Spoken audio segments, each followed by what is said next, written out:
Mancing ikan malah ketemu pocong. Selamat makan pasukan dengkul kopong. Halo Sobat Nobar, selamat datang di Nobar. Kembali lagi bersama saya Mamang Tobi yang kali ini akan membawakan film berjudul Salaar yang dirilis pada tahun 2023. Menceritakan tentang seorang pengawal pangeran yang siap mati untuk melindungi tuannya dalam perebutan kekuasaan. Tidak hanya full adrenalin, film ini juga menarik karena menggabungkan unsur politik dan sedikit unsur science fiction, khususnya tentang senjata biologis. Selain itu, Salaar juga menjadi salah satu film India paling laris di tahun 2023 yang menurut situs IMDb berhasil meraih penghasilan sebanyak $12 juta dalam waktu 1 minggu. Wow! So, tanpa berlama-lama lagi, siapkan mata, telinga, dan anu-anuan kalian semua. Mari kita nobar dan inilah Salaar Part 1 Chase Fire.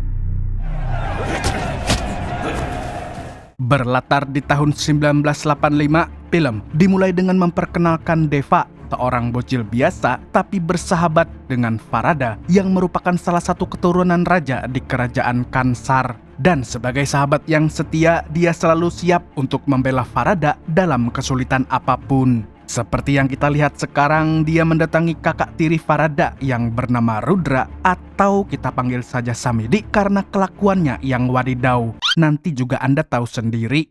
Nah, di sini dia mencuri cincin hidung milik Farada yang tidak lain adalah lambang kehormatan di kerajaan Kansar. Oleh karena itu, Deva ingin merebutnya kembali demi mengembalikan kehormatan sahabatnya. Tapi Samidi memiliki satu syarat yang cukup berat, yang intinya jika Deva ingin mengambil cincin Farada, maka dia harus mengalahkan seorang pegulat bongsor yang dikenal paling kuat di kerajaan tersebut. Apalagi dia baru saja menumbangkan semua lawannya di arena pertarungan. Meskipun masih bocil, Deva tidak gentar sama sekali. Dia justru mengandalkan otaknya untuk membuat jebakan dengan bermodalkan kabel listrik. Lalu saat pertarungan akan dimulai, dia menggiring pegulat itu ke arah jebakan dan inilah yang terjadi.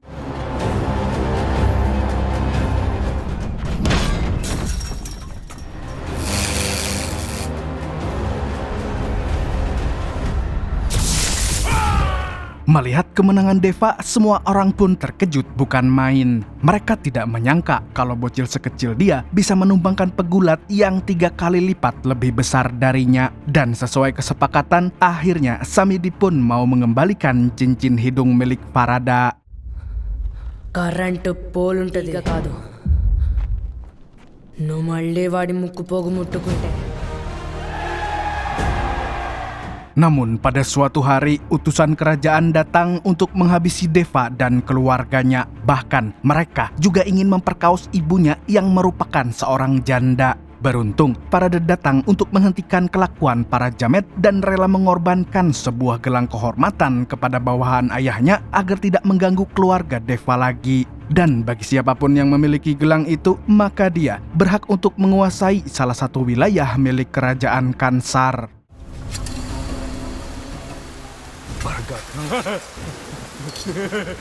ఈ విషయం బయట ఎవ్వరికి తెలియకూడదు.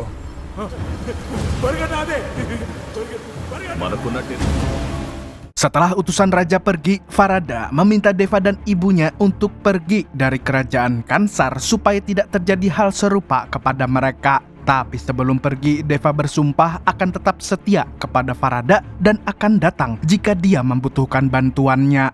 నేను ఇక్కడికి వస్తా, నువ్వు ఎప్పుడు పిలిచినా. Melihat hal tersebut, asisten Farada mengatakan bahwa di kerajaan Persia pernah ada seorang pria yang bersumpah setia kepada Sultan.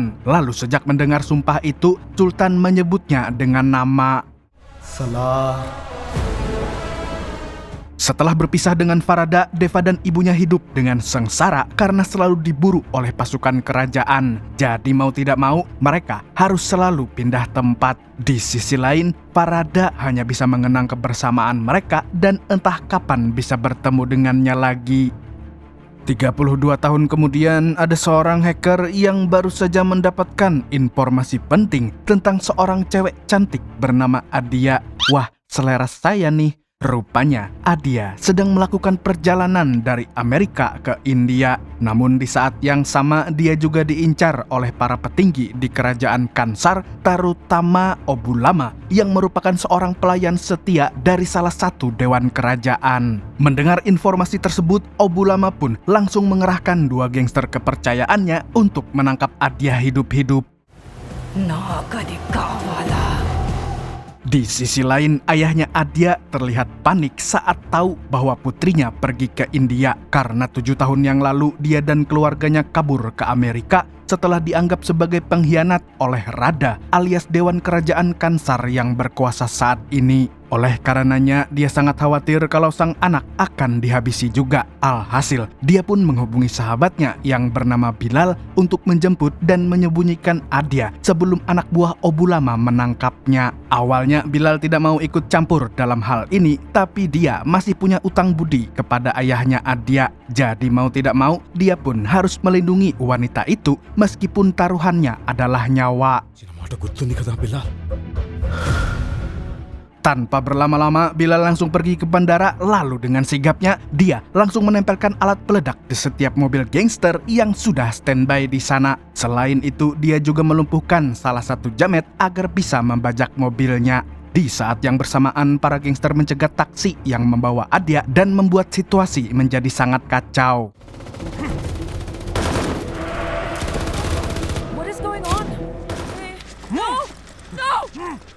Untungnya, Adia dimasukkan ke dalam mobil yang sudah dibajak oleh Bilal sehingga dia pun langsung membawanya kabur lalu mengaktifkan semua bom yang sudah dipasangnya.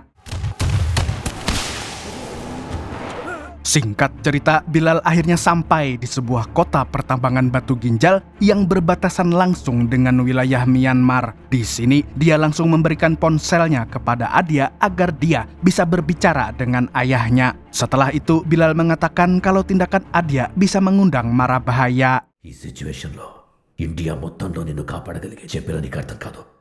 అంత టైం కూడా లేదు. Malam harinya, Bilal meminta Adia untuk memalsukan identitasnya dan mendaftar sebagai guru bahasa Inggris di tempat tersebut. Dan ternyata kepala sekolahnya adalah ibunya Deva. Awalnya, dia tidak mau menerima orang asing sebagai guru, tapi dia ingin memberi Adia satu kesempatan dengan syarat yang cukup berat, yaitu saat mengajar nanti, Adia harus bisa membuat muridnya nyaman dalam waktu 3 hari, dan jika dia tidak bisa, maka dia harus pergi di hari keempatnya. పిల్లలకు నచ్చకపోతే 4వ రోజు నువ్వే వెళ్ళిపోవాలి. Sebelum dia resmi menjadi guru, ibunya Deva memberi wejangan agar Adia bisa mendidik para murid dengan baik sehingga mereka bisa tumbuh menjadi anak soleh seperti putranya yang tidak lain adalah Deva, meskipun sang anak hanya bekerja sebagai kuli serbaguna.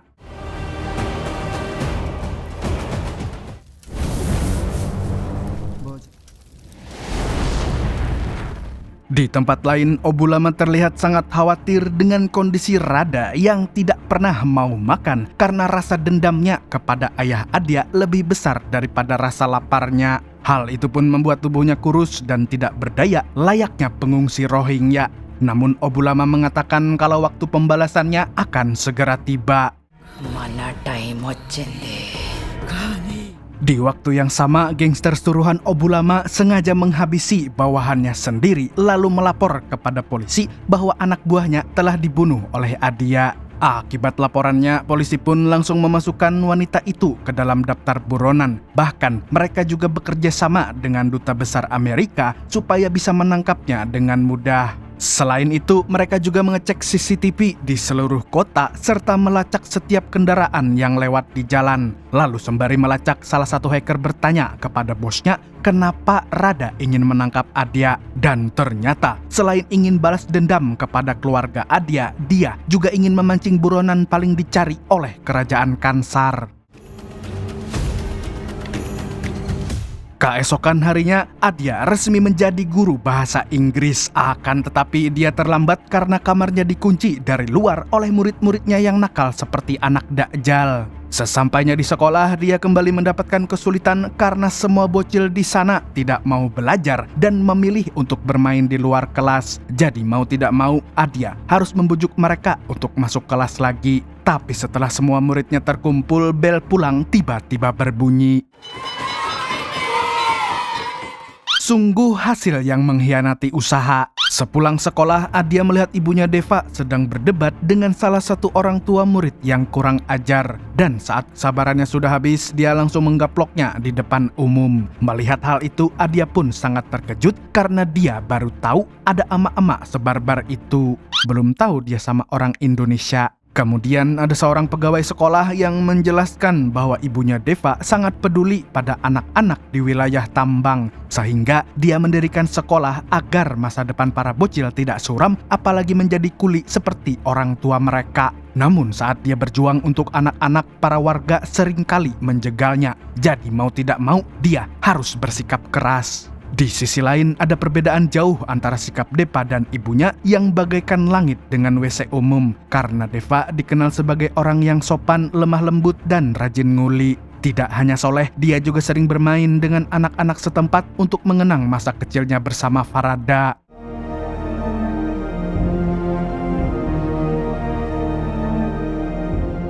Malam harinya, Deva pulang terlambat setelah nguli di pertambangan. Tapi anehnya, sang ibu terlihat sangat marah seperti emak-emak yang sedang menegur bocil 10 tahun. Dan gara-gara ini, Deva pun sering dipanggil anak mami yang selalu disetir kayak petugas partai banteng. Semua itu dia lakukan agar putranya tidak kembali ke masa lalunya di mana dia pernah menjadi mesin pembunuh yang brutal dan tidak memiliki hati demi mempertahankan hidupnya.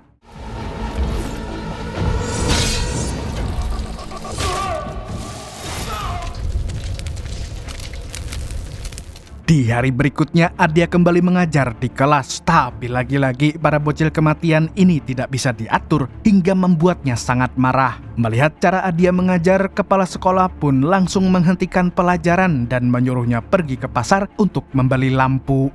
Di pasar, Adia tiba-tiba dicegat oleh 4 kuli hidung belang. Dan di saat yang sama, Deva juga sedang berada di sana. Alhasil, dia pun meminta agar para kuli berhenti mengganggu Adia. Tapi bukannya pergi, mereka malah mengejeknya dengan sebutan anak mami. Beruntung, ada mobil polisi yang lewat di pasar dan membuat para jamet kabur dari sana. Sementara itu, Deva masih berusaha menahan emosinya sambil menggenggam tiang besi sampai benda tersebut penyok. Dari sini kita tahu kalau Deva selama ini menyembunyikan kekuatan sebenarnya. Dan tentu saja dengkulnya enggak pernah kopong. Lah megang besi aja penyok, apalagi megang anu.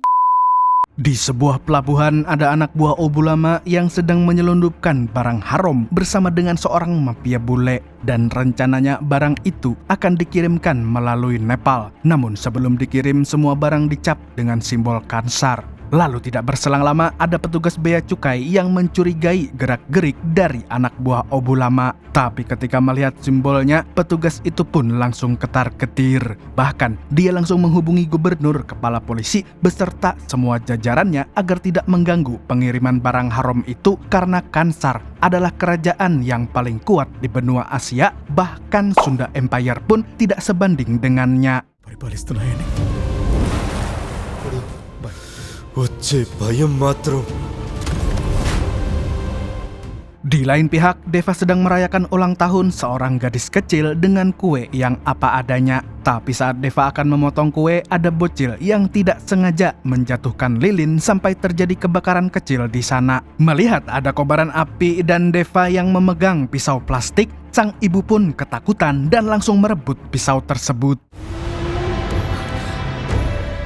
Ya ampun bu, itu cuman pisau plastik loh. Buat ngiris mangga juga lembek. Di tempat lain, anak buah Obulama menyebarkan foto Adia ke seluruh warga India, termasuk yang tinggal di daerah tambang. Dan bagi siapapun yang bisa menemukannya akan mendapatkan imbalan 3 motor TVS yang BPKB-nya digadai. Lalu tidak lama kemudian mereka pun menemukan Adia yang sedang bersembunyi di sana berkat laporan dari kuli hidung belang. Tanpa pikir panjang, para gangster pun bersiap untuk menangkapnya. Bersamaan dengan itu, Adya terlihat sedang mengantarkan makanan untuk Deva atas perintah dari ibunya. Sialnya, saat sampai di pertambangan, dia malah ditangkap oleh kuli yang berkomplot dengan para gangster. Melihat hal itu, Bilal yang berada di sana berusaha untuk membujuk Deva agar dia mau menyelamatkannya karena dia tahu bahwa pria itu adalah orang yang sangat kuat dan bisa mengalahkan mereka semua. Namun Deva hanya terpaku di tempatnya sebab dia telah berjanji kepada sang ibu untuk tidak membrutal lagi. Tapi kali ini sang ibu mengizinkannya demi keselamatan Adya. Hingga akhirnya singa yang selama ini tidur pun bangkit kembali.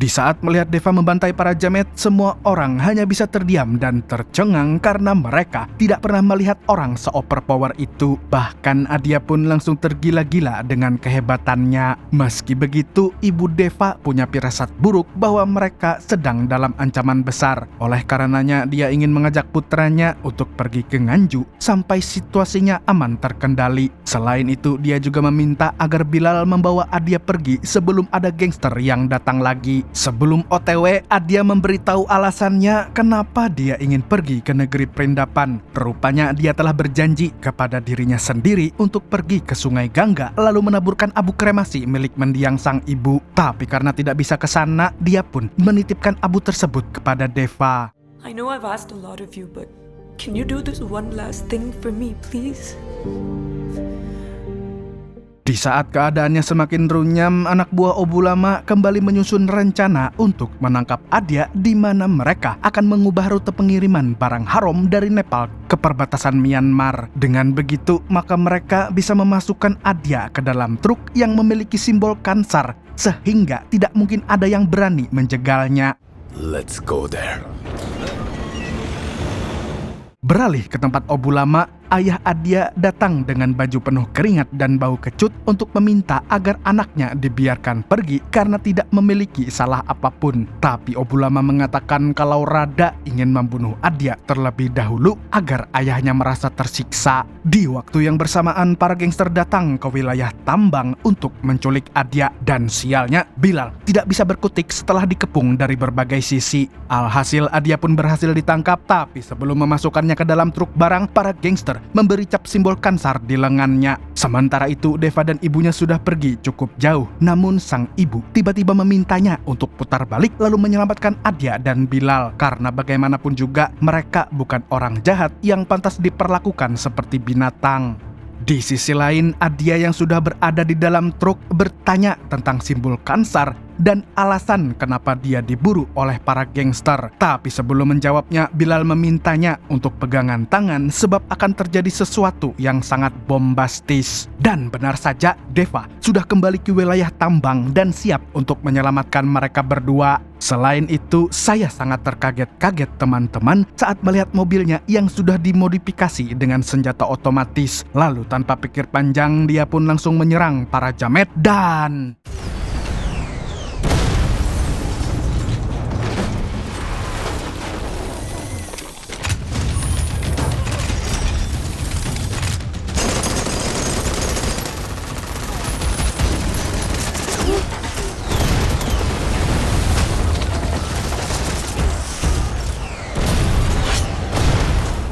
Setelah memporak-porandakan mobil musuh, Deva menerobos pertahanan mereka sambil melancarkan serangan yang bertubi-tubi. Dan ketika penutup lengan Deva terbuka, terlihat ada tato simbol Kansar yang sangat sakral sehingga membuat lawannya tidak berkutik.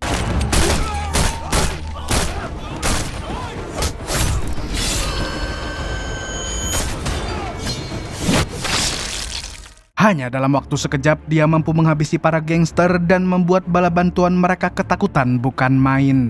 Di saat pertempuran sedang berlangsung, Rada mengawasinya dari istana dan tidak lama kemudian dia berdiri seperti orang normal padahal sebelumnya terlihat seperti orang sakit. Ternyata dia merasa bahwa rencananya telah berhasil, yang intinya dia sengaja memberikan cap kerajaan Kansar di lengan Adya dan memasukkannya ke dalam truk barang yang telah diberi cap juga. Karena dia tahu bahwa satu-satunya orang yang berani menyerang logo Kansar adalah Deva, buronan yang selama ini dia cari. Dan sesuai hukum di kerajaannya, siapapun yang berani menyerang logo Kansar, maka dia harus dihukum mati seperti Lord Sambo. Emang iya dihukum mati?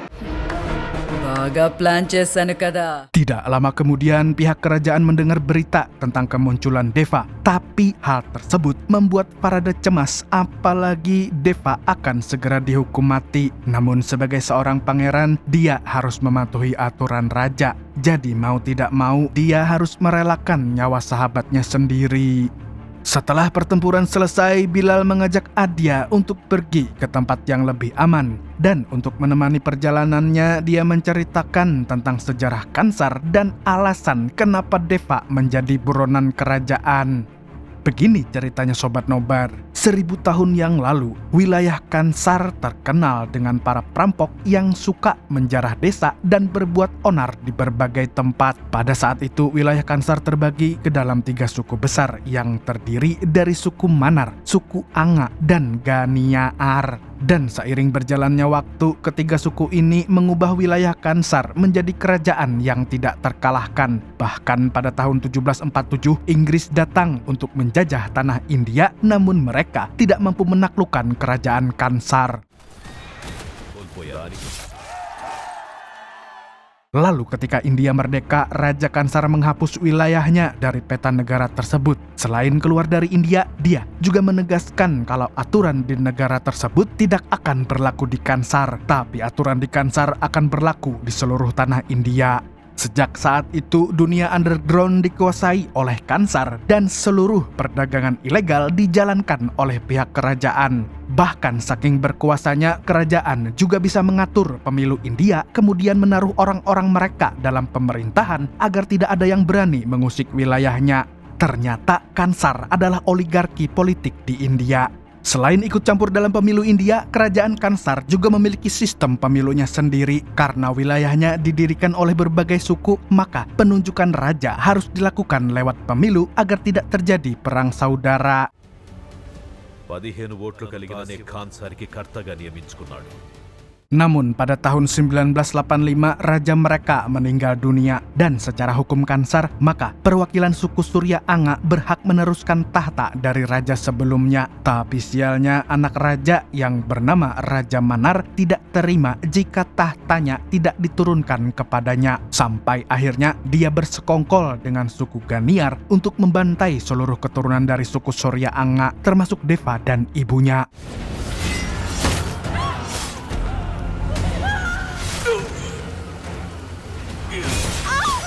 Sejak pembantaian tersebut, Raja Manar naik tahta menjadi Raja Kansar yang baru. Dan untuk mempertahankan kekuasaannya, dia memperkuat militer dengan tentara yang sangat kuat, senjata modern, dan tembok besar yang mengelilingi istana. Kemudian Raja Manar juga menunjuk 8 dewan Kansar yang 5 diantaranya berasal dari suku Ganiar, sedangkan 3 orang lainnya berasal dari keluarganya sendiri, termasuk Rada yang merupakan anak pertamanya. రాజమన్నారికి వ్యతిరేకంగా ఎవ్వరూ వెళ్ళేవాళ్ళు కాదు. Hingga pada tahun 2010, Raja Manar ingin pergi healing sambil melihat kota di luar Kansar. Oleh karenanya, dia menugaskan Rada sebagai penggantinya untuk sementara waktu. Akan tetapi, salah satu dewan yang bernama Barafa memiliki pendapat lain, padahal dia adalah suaminya Rada. Dia justru mengatakan bahwa Farada juga punya hak untuk menjadi Dewan Kansar karena dia adalah anak bungsu raja. Namun Raja Manar menolak pendapat tersebut sebab Farada pernah membuang gelang kehormatannya demi menyelamatkan Deva.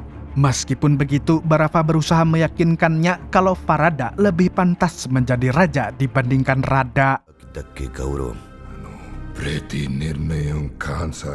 Gara-gara hasutan Barafa, Raja Manar pun mengadakan rapat penting sebelum pergi meninggalkan istana. Dan dalam rapat ini dia ingin memecat salah satu dewan yang bernama Rangga supaya Farada bisa menempati posisinya. Dengan berat hati, Rangga pun menyerahkan kursi tersebut. Tapi setelah kejadian itu, Barafa mengompori Rangga dan Samidi dengan mengatakan bahwa Farada akan merebut kursi raja dari mereka. Udah kayak VOC aja nih Barafa sukanya mengadu domba. Agar tidak kehilangan tahtanya, Rangga dan Samidi langsung mengumpulkan pasukan terkuatnya untuk menyerang wilayah kekuasaan milik Farada. Dan sebelum Raja Manar pulang ke istana, mereka pun membantai semua orang yang mendukung Farada menjadi Dewan Kansar.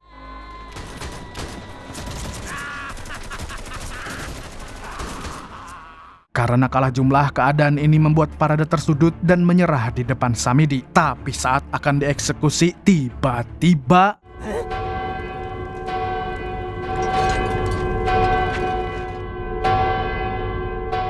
dan bunyi itu pun menyelamatkan Farada dari meet and greet dengan malaikat maut, sebab lonceng tersebut menandakan gencatan senjata di seluruh wilayah Kansar yang wajib dipatuhi. Tidak terima, Rangga dan Samidi langsung pergi ke istana dan melayangkan protes kepada Rada yang membunyikan loncengnya. Dan sebagai ratu sementara, dia tidak ingin ada perang saudara sehingga gencatan senjata adalah keputusan yang sangat tepat.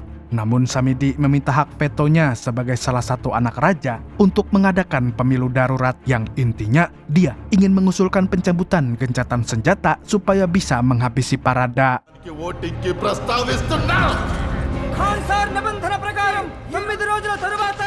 Alhasil tanggal pemilu pun ditetapkan dan akan dilaksanakan 9 hari sejak waktu pengajuan. Setelah itu, semua dewan kerajaan mulai mengumpulkan pasukan terbaik dari berbagai penjuru dunia, mulai dari tentara bayaran Amerika, KGB Rusia, hingga tentara pemberontak dari Afghanistan. Jadi, saat gencatan senjata dicabut, mereka bisa langsung berperang. Di saat yang lain sibuk mengumpulkan pasukan, Farada justru terlihat santuy dan mengatakan bahwa dia hanya butuh bantuan dari satu orang saja. Lah, siapa lagi kalau bukan Deva? Keesokan harinya, Farada meminta bantuan Bilal untuk menjemput Deva di tempat tinggalnya yang sekarang. Singkat cerita, mereka berdua pun sampai di sana dan langsung mengunjungi Deva yang kini beralih profesi menjadi pandai besi. Melihat kedatangan sahabat lamanya, dia pun terlihat sangat senang dan langsung mengingat semua kenangan bersamanya. Setelah melepas rindu, Farada menyampaikan tujuannya dan tanpa ragu-ragu, Deva pun siap melakukan apapun demi sahabatnya. Dia lantas meminta izin kepada sang ibu untuk menepati janjinya kepada Farada. Meskipun terpaksa, ibu Deva tetap mengizinkannya pergi karena janji harus ditepati. Apalagi Farada pernah menyelamatkan nyawanya di masa lalu.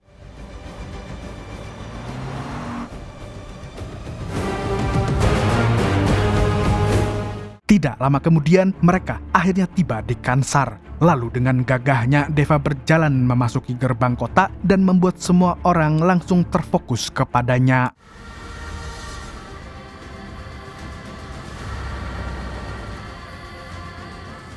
Tujuh hari sebelum pemilu, salah satu dewan bernama Narang mewariskan jabatannya kepada Vishnu yang merupakan anak tertuanya. Dan tidak lama setelah peresmian, Samidi mengirimkan pesan agar dia mengikuti aliansinya untuk menghabisi Farada. Dan sejak mendapatkan pesan dari Samidi, Vishnu selalu mencari masalah dengan Farada dan mengganggunya setiap saat.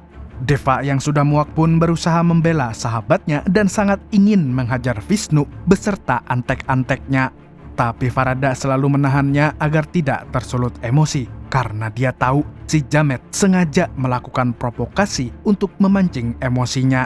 Dan jika pihaknya melawan, maka pemilu bisa dibatalkan.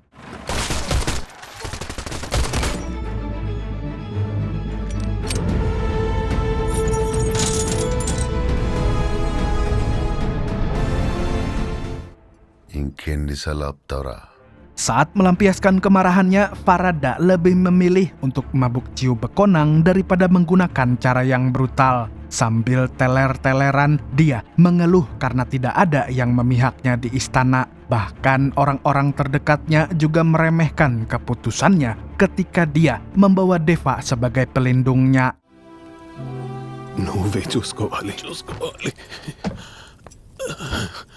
Di hari berikutnya, Vishnu sedang melakukan aksi bejatnya di mana dia akan memilih gadis perawan di wilayahnya untuk dijadikan budak anu-anuan sekaligus tumbal pesugihan. Tapi kali ini dia juga mengundang Farada untuk menonton aksinya. Dan tentu saja, dia memang ingin memancing amarahnya sesuai dengan arahan dari Samidi. దాన్ని వాడే కత్తిరిస్తాడు.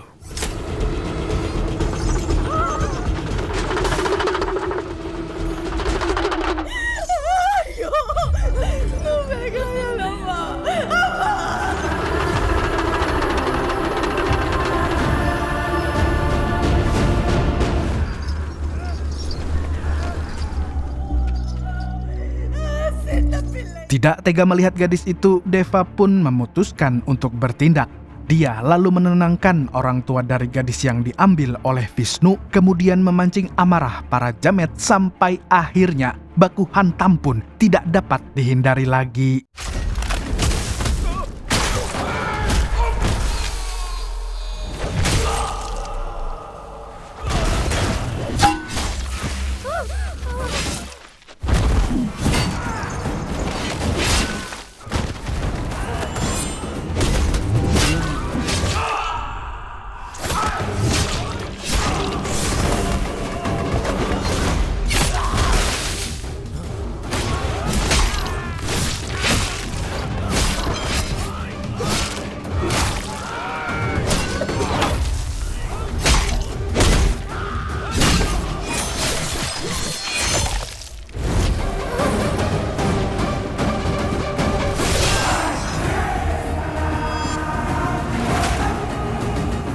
Melihat kebrutalan Deva, semua gadis yang ada di sana langsung berkumpul mengelilingi Vishnu sambil menyanyikan lagu perlawanan. Sementara itu, anak buah Farada meminta agar tuannya menghentikan Deva. Akan tetapi, dia membiarkannya terus membrutal dan menghabisi Vishnu dengan cara yang sangat sadis.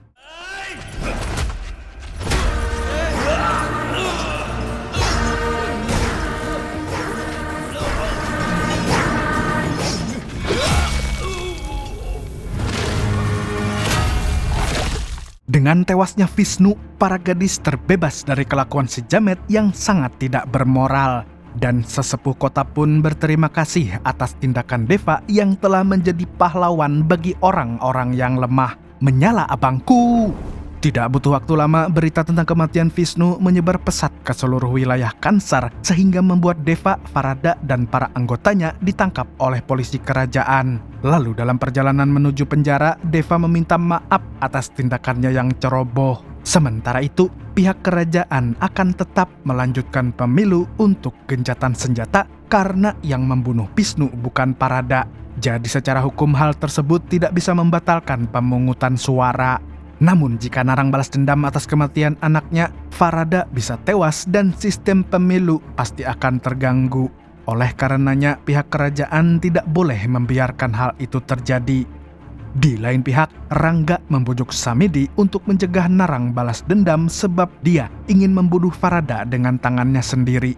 Tapi Samidi hanya diam dan merasa kalau rencananya menjadi kacau gara-gara kehadiran Deva.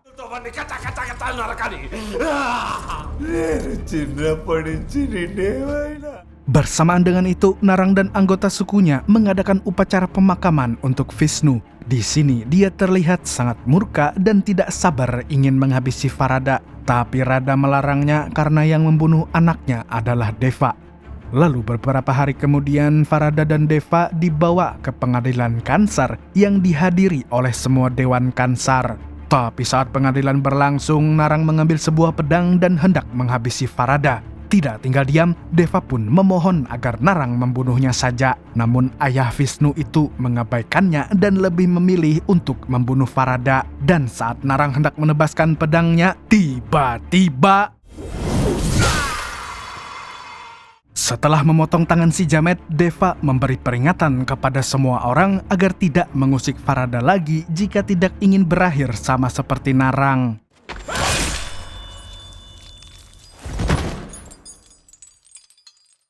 Semenjak kejadian tersebut, para dewan ketakutan bukan main sehingga Deva harus kembali di penjara. Dan kali ini dia akan dijatuhi hukuman mati beserta seluruh anggota Farada. Di dalam penjara, Deva meminta maaf atas tindakannya yang lagi-lagi hanya membuat masalah semakin rumit. Tapi Farada juga meminta maaf karena telah melibatkannya dalam masalah kerajaan sampai membuatnya dipenjara. లేదు నువ్వు ఇక్కడికి వస్తే సారీ రా 2 hari menjelang pemilu, Rangga memperkuat koalisinya dengan Samidi. Dan ternyata selama ini dia telah melakukan eksperimen untuk membuat pasukan zombie yang haus darah manusia. Karena dia yakin hasil pemungutan suara akan mengerahkannya pada perang saudara. Jadi para zombie ini bisa membantunya untuk memenangkan perang tersebut.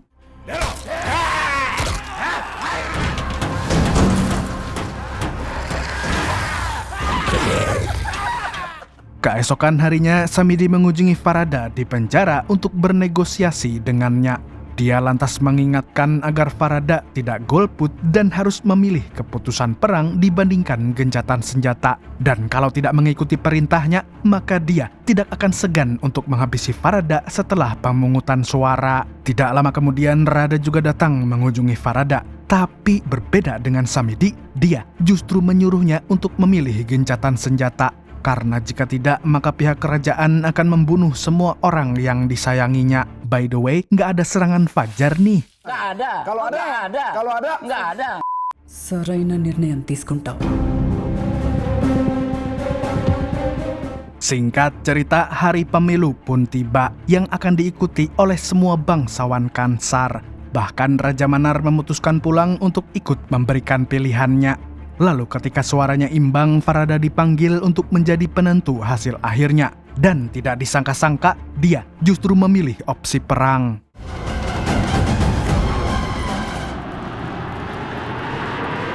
Dengan demikian, gencatan senjata pun resmi dicabut dan setiap suku harus bersiap dengan pasukan masing-masing karena perang saudara akan menentukan siapa penguasa selanjutnya. Tidak terima dengan hasilnya, Rada pun mengerahkan pasukannya untuk menangkap semua orang yang berhubungan dengan Farada.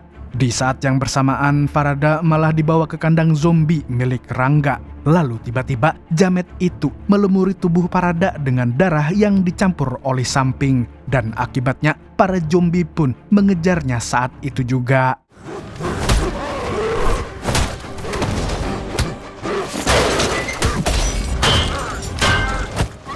Di tempat lain, Deva akan segera dihukum mati bersama semua orang yang memiliki hubungan dengan Farada. Tapi sebelum dieksekusi, dia meminta para algojo untuk mengasah pedangnya lagi karena senjata tersebut belum cukup tajam untuk memenggal kepalanya. Di saat mereka sibuk mengasah, Deva malah menghampiri seorang dukun istana, kemudian memintanya untuk membuat sebuah tato yang kelak dikenal sebagai simbol Kansar. Lalu setelah tatonya selesai, para algojo mengayunkan pedangnya dan langsung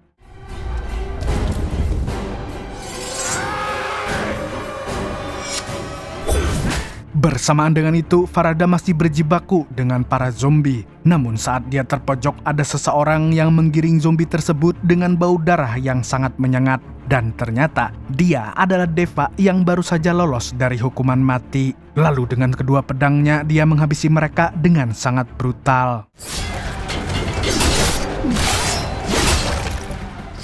Setelahnya, Deva memberikan senjata kepada Farada dan mengajaknya untuk membrutal bersama-sama.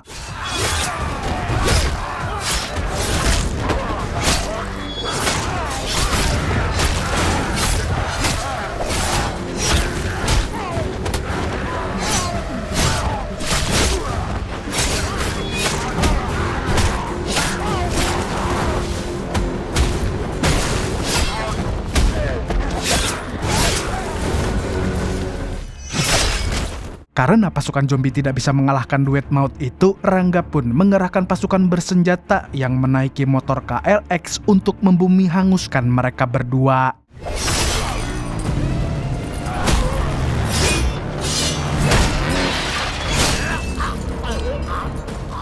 Melihat situasi yang sudah sangat kacau, Samidi mendatangi pamannya dan mengajaknya kerjasama untuk menyatukan kekuatan suku Manar supaya bisa menaklukkan seluruh wilayah Kansar. Di lain pihak, suku Ganiar yang tersisa mendatangi seorang pemimpin suku di luar wilayah kerajaan yang memiliki ribuan tentara siap mati. Dia pun mengajak suku Ganiar untuk bersatu dan merebut kekuasaan Kansar yang sedang terombang-ambing. Di akhir film, Raja Manar menangkap seorang penyusup yang ternyata adalah keturunan dari suku Surya Anga. Lalu saat diinterogasi, penyusup itu mengatakan kalau Barafa juga merupakan keturunan Surya Anga yang masih hidup. Dia sengaja menikahi Radha agar bisa menghancurkan kerajaan dari dalam dengan cara mengadu domba. Dan semua itu dia lakukan untuk membalaskan dendam atas pembantaian yang dilakukan Raja Manar pada tahun 1985. Selain itu, dia adalah dalang yang membuat Deva kembali ke wilayah Kansar karena dia adalah keturunan dari pemimpin Surya Anga yang seharusnya menjadi raja.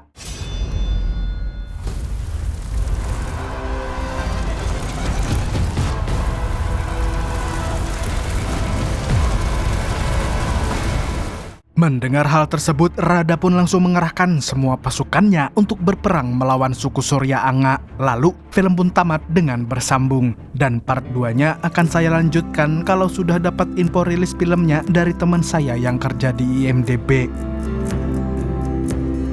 Film ini mengajarkan kita bahwa kekuasaan dapat membutakan hati manusia yang rela melakukan apa saja demi mendapatkan kursi jabatan, sama seperti orang-orang serakah di negeri Wakanda tercinta. Segitu dulu untuk hari ini. Saya Tobi mewakili penjual nasi goreng Perindapan mengucapkan sampai jumpa di video selanjutnya dan kamsya. Assalamualaikum warahmatullahi wabarakatuh. Gimana kalau kita lanjut kalau video ini bisa mendapatkan 1000 komen?